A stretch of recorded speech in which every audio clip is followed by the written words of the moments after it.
మీ పేరేంటండి? కొమ్మినేని రాజేశ్వరరావు. ఎక్కడి నుంచి వచ్చారు మీరు? చెరువురు మండలం రాజగూడెం. అసలు మీ సమస్య ఏంటండి? సమస్య బ్యాంకుల గురించి అండి. ఏంటో చెప్పండి దాని సమస్య. ఇప్పుడు నా కూతురికి 2005లో దస్తావేజ్ చేశా. దాన్ని 2006లో లోన్ తీసుకున్నాను. వాళ్ళు నా కూతురు పేరు మీద పెట్టారు. అసలు నేను నాకు 2001లో లోన్ క్లియర్ చేశా. ఎటువంటి బాకీ లేని వాడు రసీదు ఇచ్చాడు. ఇప్పుడు కొత్తగా ఇవన్నీ అడిగినవని నేనే బ్యాంక్కి లోన్ తీసుకున్నాను. నా సంతకాన్ని పోజర్ చేసి బ్యాంక్ వాళ్ళు ఇచ్చేసారు. ఆ ₹1,00,000 ఎవరు లోన్ తీసుకున్నారో ఎవరు కట్టేశారు. కాగితాలు మా దగ్గరే ఉన్నాయి, నా కూతురు దగ్గరే ఉన్నాయి. పాస్బుక్ నా కూతురు దగ్గరే ఉంది. ఎలా చేశారు బ్యాంకు? మేము లోన్ తీసుకోవాలంటే పాస్బుక్ దస్తావేజులు అడుగుతున్నారు. ఇది ఎలా చేస్తారు? ఇంక్వైరీకి వస్తున్నారు. సమాచార చట్ట ప్రకారం తెలమన్నాం బ్యాంక్ వాళ్ళని. అసలు ఏమంటే ఇక్కడ విజయవాడ వారు ఉపయోగ సహకార అధికారి చెప్పాలంటాడు. కాగితం దాంట్లోనే ఉంది. పెట్టా కాగితం. ఇప్పుడు మరి ఇక్కడ కలెక్టర్ గారిని కలిసారా? జాయింట్ కలెక్టర్ గారిని కలిసి అదే పోలీసులో అదే గొడవ నాది. పోలీసులో దగ్గరికి వెళ్ళి మాట్లాడదంటే మాట్లాడనివ్వట్లేదు. జాయింట్ కలెక్టర్ గారికి ఇచ్చాం. మొత్తం 4-5 ఎంక్వైరీ చేశారు. అసలు ఇక్కడ ఎంక్వైరీ చేయొద్దు, మీరు రాజుగూడ రావద్దు బ్యాంక్ దగ్గరికి. ఏదైనా ఉంటే ఇక్కడ 81 అప్పు తీసుకుని ఉంటాం. రెన్యూవల్ చేసినట్టు ఎలా రెన్యూవల్ చేస్తాం? కట్టినప్పుడు రెన్యూవల్ చేసినప్పుడు రసీదు ఇవ్వాలి కదా. 14 సంవత్సరాలు ఆగిన తర్వాత బ్యాంకులో అప్పులు అంటారు. నేను 14 రసీదు అయ్యి సంవత్సరానికి ఒక రసీదు చూపించాలి కదా రెన్యూవల్ చేసినప్పుడు. అవి అడిగారు. ఫస్ట్లో జాయింట్ కాలు అడిగి కాగితాలు కాలు దోషం బట్టి వాళ్ళే చెప్పారు. అంటే ఈ సమస్య గురించి మీరు ఎన్నాళ్ళ నుంచి తిరుగుతున్నారు? నేను 4 సంవత్సరాల నుంచి తిరుగుతున్నాను. పరిష్కారం కాలేదు. పరిష్కారం అవ్వలేదు. ఇవాళ మన ఎంక్వైరీకి వచ్చారు. సందీప్ గారు వచ్చారు. బ్యాంక్ వాళ్ళు ఏం పెట్టారు? మమ్మల్ని తిడుతున్నారంటే బ్యాంక్ వారికి వచ్చి మమ్మల్ని పని చేసుకొని ఇవ్వట్లేదు, తాళం వేస్తానని పెట్టారు. మా 4 పేర్లు ఇచ్చారు. ఆ 4 పేర్లు మేము చూపిస్తున్నాం. ఇప్పుడు మీ కాగితం నా దగ్గర ఉంది, లేదా జెరాక్స్ కాగితాలు ఉన్నాయి. అసలు ఎప్పుడు తిట్టాం మిమ్మల్ని? ఎలా తిట్టాం మిమ్మల్ని? అది చెప్పమని మేము సమాచార చట్టం ప్రకారం ఇక్కడ కలెక్టర్ గారికి ఒక లెటర్ పెట్టాం. దానికి ఏం పెట్టాడు? వాడు రాసిచ్చాడు. ఏం రాసిచ్చాడు? మా దగ్గర ఏమీ లేదు, ఇక్కడ ఉపయోగ సహకార విజయవాడని సంప్రదించగలరని రాసిచ్చాడు నా కాగితం. అదే పెట్టే కాగితం. అందుకని ఇక్కడికి వచ్చారు. ఇక్కడికి వచ్చాం. ఓకే, ఇప్పుడు అదొకటి సమస్య అండి. 14 సంవత్సరాలు బ్యాంకులో రెన్యూవల్ ఎట్లా చేస్తావు? నువ్వు రసీదు చూపి మరి కాలు దోశ ఎట్ట పట్టిపోతాయి నీకు? మీ దగ్గర రికార్డు లేకుండా ఎట్ట పని చేస్తావు? తండ్రి గారు 76 అప్పు తీసుకుంటావు. మాకు నోటీస్ పంపాలి కదా. మా నాన్నగారు బాకీ ఉంటే నువ్వు నోటీస్ పంపడం ఏం లేకుండా నాన్నగారు బాకీ ఉందని దాన్ని దమ్మేసుకుంటావా? గవర్నమెంట్ లోన్ పెట్టి నువ్వే అప్లై చేసుకొని ఆధార్ కార్డు నాయాలి అంటారు. ఆధార్ కార్డు ఇవ్వాలని ఆడిపోయినా ఇస్తారు. ఈ సేవ పోతే తీస్తే 100 ఇచ్చేస్తారు డబ్బులు ఇస్తే. మరి ఇప్పుడు ఈ స్పందన కార్యక్రమం ఎలా ఉందండి? అంటే త్వరగా సమస్యలు పరిష్కారం అవుతున్నాయి, ఏమైనా లేట్ నాకు అవ్వట్లేదా అనిపిస్తుందండి. ఇప్పుడు పరిష్కారం అయితే ఇప్పుడు 5 చేశారు ఎంక్వైరీ. ఆయన శ్రీనివాసరెడ్డి గారు నేను టైంపాస్ కోసం వచ్చి అంటారు. అలా వస్తాం టైంపాస్ కోసం ₹200 ఛార్జీలు పెట్టుకుని ఇక్కడ రావాల్సిన పని ఏంటి? పరిష్కారం అయితే టైంపాస్ మాకు ఈ బ్యాంక్ వాళ్ళు చేత మేము చెప్పుకోవడానికి వస్తే ఆయన నువ్వేం పని లేక టైంపాస్ ఇప్పుడు కూడా అదే చెప్తున్నారు వచ్చి. అలా చేస్తాం. ఒకటి ఆలోచించింది మేడం గారు. మేము అనేది ఏంటంటే బ్యాంక్ వాళ్ళని నిర్బంధించి అడగండి. ఏదో తప్పు ఉంటే మమ్మల్ని కఠినమైన శిక్ష వేయండి, మేము ఒప్పుకుంటున్నానికి. ఇక్కడే పిలిపిండి వాళ్ళని, మేము వస్తాం. ముఖం చేరిపోద్ది. అక్కడికి వచ్చే మమ్మల్ని ఎంక్వైరీ చేసి మమ్మల్ని వెళ్ళమంటున్నాం. వాళ్ళని లోపల కూర్చోబెట్టుకుంటున్నారు. అంటే ఎంక్వైరీ ఆఫీసర్లు కాదు కూడా సరిగ్గా చేయట్లేదే మాకు అనుమానం. వాళ్ళని లోన కూర్చోబెట్టుకునేందుకు. అంతేకండి మీరు ఎంక్వైరీ చేయట్లేదని అనుకుంటున్నాం. ఇప్పుడు 4 వచ్చారు, 5 వచ్చారు. ఒక ఆయన రాసింది ఫస్ట్ బి శ్రీనివాస ఆయన ధర్మంగా రాసింది. అతని మీద కఠిన చర్య తీసుకోమని రాశాడు. నా దగ్గర కాగితాలు చూపిస్తారు. ఆయన రాసినప్పుడు దీన్ని మీరు ఎందుకు ఇట్లా పెడతాది అంటే మీరు మంచిగా మాట చెప్పి వస్తారా? అంతేకండి. ఆయన ఉద్యోగస్తులు గారు ఎంక్వైరీ పంపించారు. ఆయన కూడా బి శ్రీనివాస గారిని మీ ఆఫీస్ నుంచో వచ్చాడు.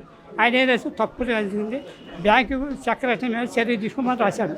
ఎవరు తీసుకోవాలి? ఎందుకు తీసుకోవాలి? వీళ్ళు అతను తప్పు లేదు, మాది తప్పు అంటారు.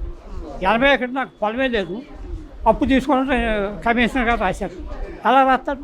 అలా పేరు సాంబయ్య, పెండ్యాల. ఎక్కడి నుంచి వచ్చారండి? నేను గొల్లపూడి శ్రీశైలం కాలనీ నుండి వచ్చాను. మీ సమస్య ఏంటి సార్? సమస్య ఏంటంటే ఇది government Seetharama cooperative society layout రోడ్డును ఆక్రమించారు. నా ఇల్లు పక్కన రోడ్, అది 33 అడుగుల రోడ్డును ఆక్రమించి ఫిల్లర్స్ వేశారు. దానికి నాకు న్యాయం జరగాలని కోరుతున్నాను. కలెక్టర్ గారిని మేము ప్రార్థిస్తున్నాం. అంటే ఇప్పుడు కలెక్టర్ గారిని కలిసారండి? కలుస్తున్నాం ఇప్పుడు. మామూలుగా క్లర్క్స్ గారిని, అధికారుల స్పందన కానీ మీకు ఎలా అనిపిస్తుంది? నాకు దీని మీద నేను ఇప్పుడే వచ్చాను కదండి. నాకు దాని మీద బాగానే ఉంది. దీనికి గ్రీవెన్స్లో సత్వర పరిష్కారం జరుగుతుందని నేను ఆశిస్తున్నాను. ఎందుకంటే నాకు న్యాయం జరగాలి. ఎందుకంటే నేను ఉద్యోగరీత్యా బయట ఉంటా. నేను ఇక్కడ ఇల్లు కట్టాను G+1. అయితే పక్కన రోడ్డు కబ్జా చేశారు, ఆక్రమించి దానికి ఫిల్లర్స్ ఇచ్చారు. దానికి సరైన డాక్యుమెంట్స్ కూడా సబ్మిట్ చేశాము.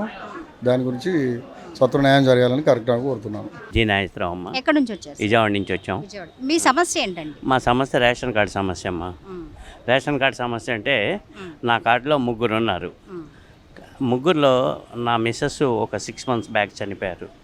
మా బామ్మది ఒక 5 సంవత్సరాల నుంచి నా దగ్గర ఉంటల్లా. నేను ఒక్కడనే ఉంటున్నాను. నా పేరుతో రేషన్ కార్డు మంజూరు అయితే చాలు మాకు. అదే సమస్య. ఈ సమస్య గురించి ఈ యొక్క ప్రజా సమస్యల వేదిక రావటం ఇది 4వసారి. 4వసారి వచ్చారు ఇక్కడ? 4వసారి ఇక్కడికి వచ్చా. వచ్చినప్పుడల్లా వాళ్ళ ప్రయత్నం వాళ్ళు చేస్తున్నారు, కానీ నా విషయంలో సఫలీకృతం అవ్వట్లేదు. అంటే లేట్ అవుతుంది అంటారా? లేట్ అయ్యేదో వాళ్ళు ఏదో ఒక సమస్య చెప్తున్నారు. హౌస్ హోల్డింగ్ మ్యాప్లో నుంచి పేర్లు తప్పించాలంటారు. హౌస్ హోల్డింగ్ మ్యాప్లో తప్పించమంటే అయ్యేది కాదంటున్నారు. అది అంతకంటే ఇంకేం లేదు. ఇప్పుడు కలిసారండి? ఇప్పుడు కలిసాను మాట్లాడాను. నా రిక్వెస్ట్ వల్ల నాకు రేషన్ కార్డు వస్తే చాలు, అంతకంటే ఇంకేం అక్కర్లేదు.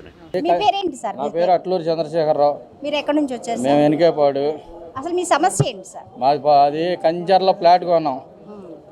అది 2016 నుంచి డిస్ట్రిబ్యూట్లో ఉంది. 2005లో ఒక ఆయనకి పిత్రాజితం అని చెప్పి పాస్బుక్లు ఇచ్చారు.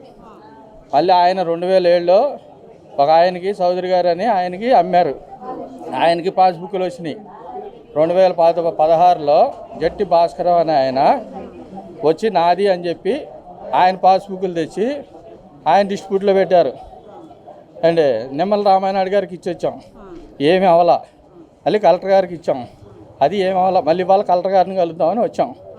అది 70 ప్లాట్లు అమ్మినాక 72 మంది ప్లాట్లు అమ్మినాక 2016లో వచ్చి మాది అంటే అట్లా అండి. కలెక్టర్ గారికి అర్జీ పెట్టుకోవడానికి వచ్చారు. అర్జీ పెట్టాం ఆల్రెడీ, దానికి రిప్లై లేదు. దాని గురించి ఇప్పుడు మళ్ళీ డైరెక్ట్గా కలుద్దాం అని వచ్చాం. అది మీరు ఏమైనా చేయగలిగితే చేయండి. పేపర్లో 72 మంది. అది మచ్చాగుణ. ఎక్కడి నుంచి వచ్చారు? రాజనగర్ నుంచి వచ్చాను. అసలు మీ కంప్లైంట్ ఏంటంటే ఏ కంప్లైంట్ ఇక్కడ పెడదామని వచ్చారు? పిల్లలకి తల్లికి వందనం పడలేదు, పిల్లలకి వందనం అడగడానికి వచ్చాను. అయితే ఇక్కడ అధికారుల స్పందన ఎలా ఉందమ్మా? ఇంకా ఇప్పుడేగా వచ్చాను, ఒకసారి అడిగిదాం చూసాను. Hello madam. హాయ్ అండి. నేనేమేంటి మేడం? నా పేరు డాక్టర్ నాగలత. మేము ఎస్ఎల్బి అమరావతి ఏరియాలో ఉంటామండి. మాకు అండర్ గ్రౌండ్ డ్రైనేజ్ కన్స్ట్రక్షన్ దీని గురించి వచ్చాము. యాక్చువల్లీ మాకు ఆ డ్రైనేజ్ శాంక్షన్ అయ్యింది అని లాస్ట్ ఇదే చెప్పారు. ఫౌండేషన్ స్టోన్ కూడా లే డౌన్ చేశారు. బట్ ఇప్పుడు ఏంటంటే ఒక 8 months నుంచి అసలు వర్క్ జరగట్లేదు. తర్వాత దాని గురించి కొన్ని ప్రాబ్లమ్స్ ఉన్నాయని చెప్తున్నారు. బట్ మా ప్రయత్నంలో మేము చేస్తూ వస్తున్నాము, ఒకరికొకరికి ఇచ్చుకుంటూ వస్తున్నాము. సో ఈ స్పందన కార్యక్రమానికి వచ్చి కూడా మా వరకు మేము రిప్రజెంటేషన్ ఇవ్వడానికి ఆ ఏరియా మొత్తం ఒక 2000 మంది ఉంటామండి అక్కడ. ఆ 2000 మంది మన వరదల్లో కూడా మునిగిపోయామన్నమాట. మేము బయటకు వచ్చేసి ఉన్నాం. కొంత మా ఏరియా అయితే ఒక 175 ఫ్లాట్స్ ఉన్నాయి. అప్పుడు బయటకు వచ్చేసి ఉన్నాము. సరే, అది అన్ఎక్స్పెక్టెడ్గా జరిగినటువంటిది కాబట్టి మనం ఏం చేయలేము.